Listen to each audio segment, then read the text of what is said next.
आई माई रे आई हो दादा। अरे भौजी का हो देवर बबुआ? का भले काहे कह रहे थे इतना? अरे का बताई हो, बड़ी जोर से कमर दर्द करा था। कमर दर्द करत है? हाँ अरे का भाई तू ना बतावत है। सुना। अरे के जौनपुर से ले आवा दवाई देवरू।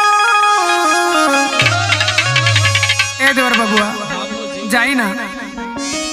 अरे के जौनपुर से ले आवा दवाई देवरू। पियावा कइले बाट रतिया में पिटाई देवरू।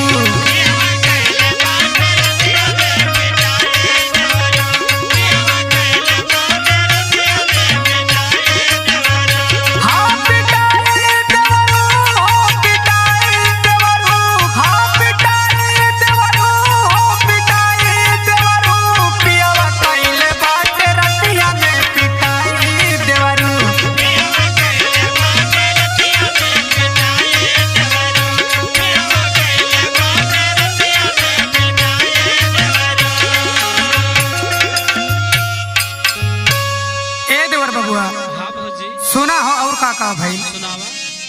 अरे के पी के आयल जाब बियरा नियरवा। हम जानी प्यार करी सट के पजरवा।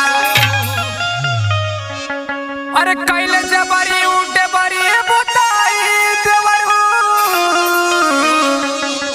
अरे के कैले जबरी उठे बरी बुताई देवरू।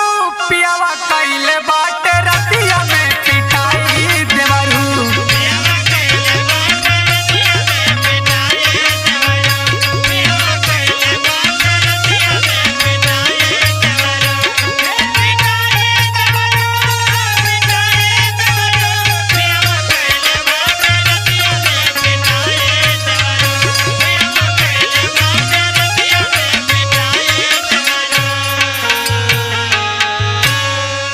देवर बबुआ अब और जनी लेट करा हो। अच्छा तनी जल्दी करा, अब बर्दाश्त नहीं हो। सुना ठीक बा भौजी। अतुरे गलल दीवाना जेपी करा जानी देर हो। अदहिया दर्द देवरू बढ़ल जाता ढेर हो। अच्छा अरे भोर भइले कैसो भागले हम छोड़ाई देवरू। अरे की भोर भइले